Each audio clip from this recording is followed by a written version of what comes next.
Confira agora a agenda de eventos do Unipam. De 5 de outubro a 11 de novembro, irá acontecer o Unipam Challenge, uma oportunidade para quem quer aprender a operar na Bolsa de Valores. E lembrando que já estão abertas as inscrições para o curso de licenciamento ambiental. As aulas terão início dia 22 de outubro. E de 13 a 15 de outubro, você não pode perder o Festival Nacional de Teatro Universitário promovido pelo Unipam. Lembre-se, o vestibular do Unipam irá acontecer no dia 20 de novembro. As inscrições pela internet estarão abertas de 31 de outubro a 11 de novembro e na Secretaria Acadêmica nos dias 7, 8, 9, 10, 11 e 14 de novembro. Mais informações sobre esses eventos você pode obter no site do Unipam, www.unipam.edu.br/eventos.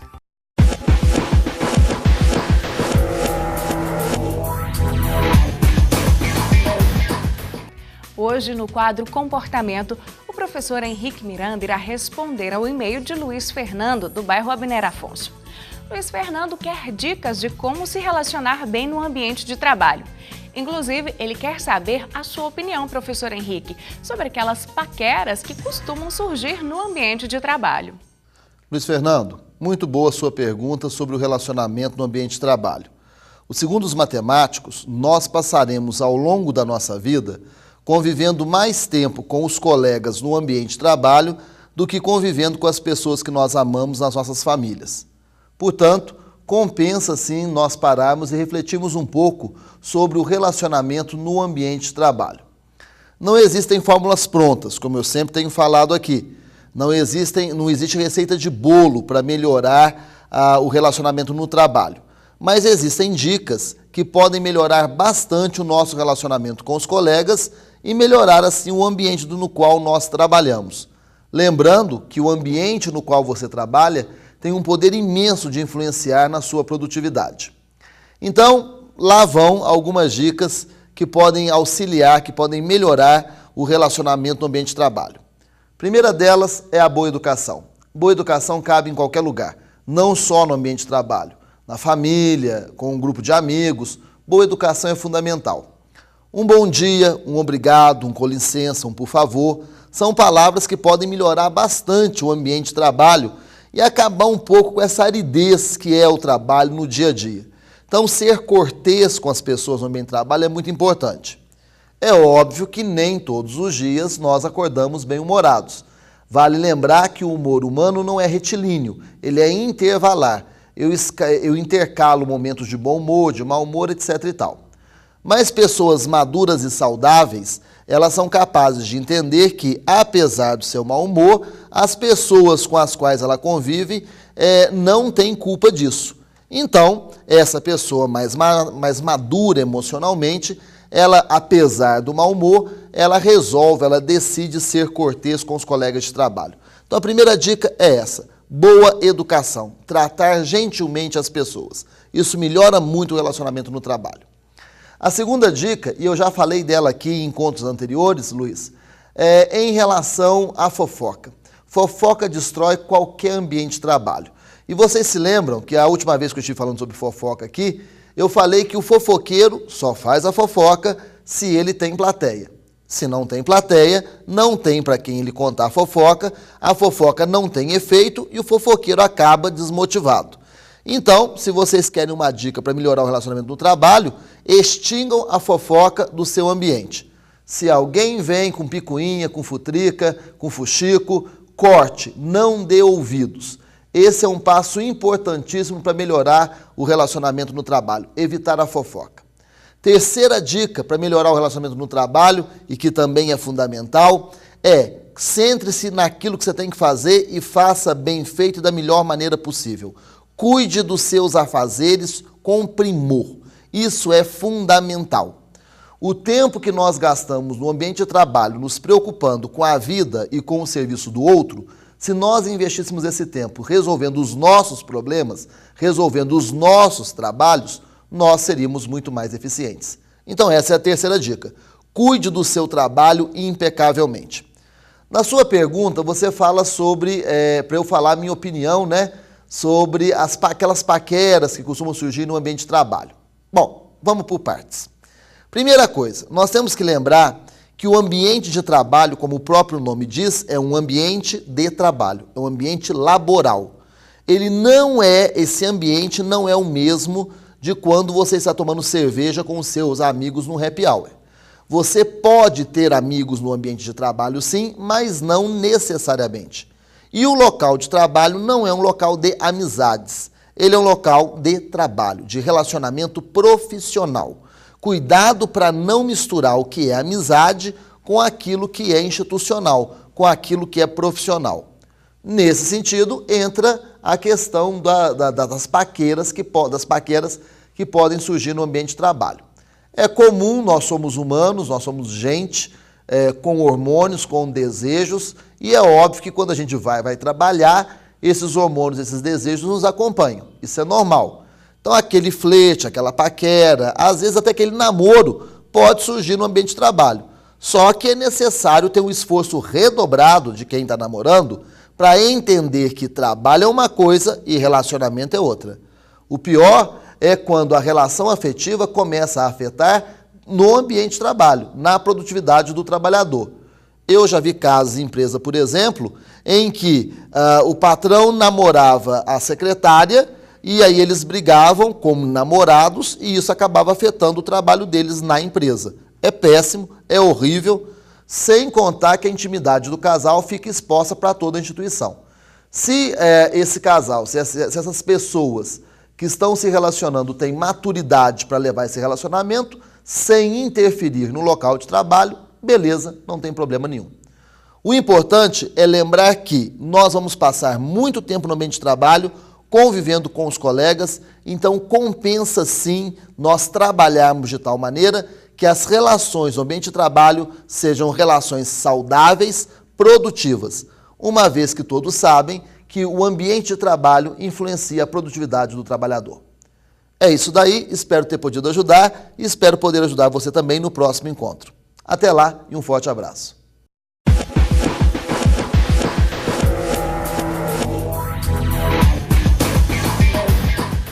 E se você tem alguma dúvida sobre qualquer questão que envolva a área comportamental, escreva para a gente. O nosso e-mail é conexão@unipam.edu.br.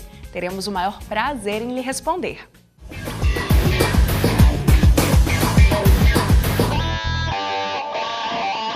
Vamos agora à Dica Cultural com a professora Luciana Mormino.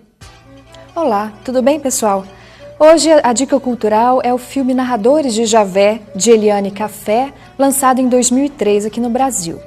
O filme, ele recebeu uma aclamação da crítica, foi muito bem recebido.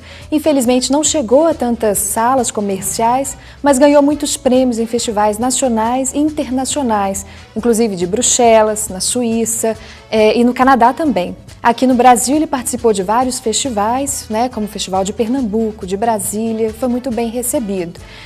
O filme, ele conta, é o segundo longa-metragem da diretora Eliane Café. Ela já tinha feito Quenoma e anteriormente, falando também da questão nordestina, e faz em 2003 Narradores de Javé, trazendo não só a problemática nordestina, mas mostrando um pouco o tom fabular que permeia as falas dos narradores, dos contadores de história da tradição oral. Narradores de Javé, ele traz a história de um povoado, um vilarejo que está prestes a ser submerso pelas águas de uma represa que seria construída naquele local.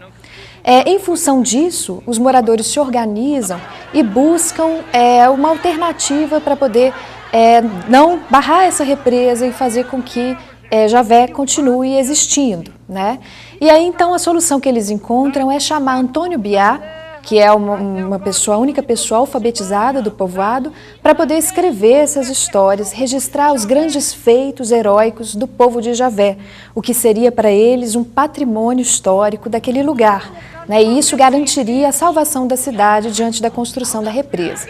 Antônio Biá, então, ele começa a peregrinar pelo povoado em busca dessas histórias, dos feitos de grandeza dos antepassados do povo de Javé.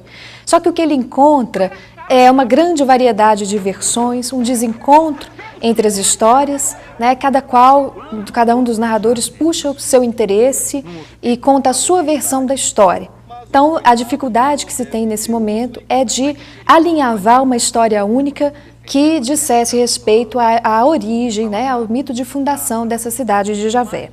Então, o tom que permeia o filme é o tom fabular, é um tom de brincadeira, um tom irônico. Isso é muito bacana porque Eliane Caffé, ao preparar os atores, né, entre eles José Dumont, que é um dos grandes atores do nosso cinema brasileiro, né, e ele acaba deixando um pouco livre para poder fazer essa caracterização do personagem. Então, em certos momentos, a improvisação toma conta das cenas e ele, muito ludicamente, faz esse personagem ser um personagem cômico e, ao mesmo tempo, dramático, né, porque ele sofre por não dar conta de reunir essas histórias num livro para poder salvar a cidade. Uma coisa interessante do filme Narradores de Javé é a sua construção, a forma com que a narrativa se estabelece. Na verdade, o filme ele parece muito uma boneca russa, né, dentro da qual a gente tira uma boneca e daí mais outra boneca e vai tirando sucessivamente. O filme ele se compõe como uma grande caixa com várias narrativas dentro dela. Né? Então, a gente pode caracterizar essa narrativa como uma narrativa em cadeia, o misenabime, né? A gente tem narrativas em abismo. Então, da grande narrativa fílmica que se começa, ela já é uma grande narrativa. Dentro dela, a gente tem a contação de história de Zaqueu, que vai relembrar essa história e os feitos, né, do pessoal de Javé. E dentro da narrativa dele, ainda um terceiro nível, a gente tem as narrativas de vários narradores, que são esses contadores de histórias de Javé, relembrando o seu mito de origem. Então, são 3 narrativas encaixadas dentro da narrativa fílmica e o que permeia toda essa história é a fabulação, é a leveza, é a brincadeira e a disputa pela memória do lugar. Isso é muito interessante, isso é visível inclusive na composição do filme, né, em termos visuais, em termos estéticos, que cada narrativa ela é composta de um jeito, de acordo com a visão peculiar daquele narrador. Então, na primeira narrativa, a gente tem, por exemplo, a narrativa de Vicentino. E Vicentino conta uma narrativa épica, colocando o fundador da cidade, de Javé, como um grande guerreiro, bravo. Então, o tom de cavalaria, o tom de nobreza permeia as imagens e permeia essa história. A segunda narrativa é a narrativa de Deodora, que já vai ter uma versão mais feminina para essa história. Então, em termos de composição da narrativa, a gente tem a presença de muitas mulheres, muitos cabelos ao vento, um tom meio rosado das imagens, que mostra justamente essa mudança de olhar, de ponto de vista do narrador. A terceira é a narrativa de Firmino. Ele desconstrói o tom heróico e a bravura desse fundador e mostra um fundador muito irônico, muito desajeitado, né? Assim, um tom bem quixotesco dessa narrativa. A quarta narrativa é a narrativa de Gêmeo e Outro. Gêmeo e Outro são 2 irmãos que estão disputando a memória, né, o direito de herança, então acaba tendo um tom individual dentro da memória de Javé. A quarta narrativa é a narrativa de Daniel, também uma narrativa biográfica, que vai contar a sua relação com medo e o dia em que ele perdeu o pai e teve que enfrentar um ladrão em sua casa. Na quinta narrativa é a narrativa de Daniel, o tom biográfico permeia toda essa história e ele conta, né, a relação com seu pai, o dia que ele perdeu o medo, tendo que enfrentar um assaltante em sua casa.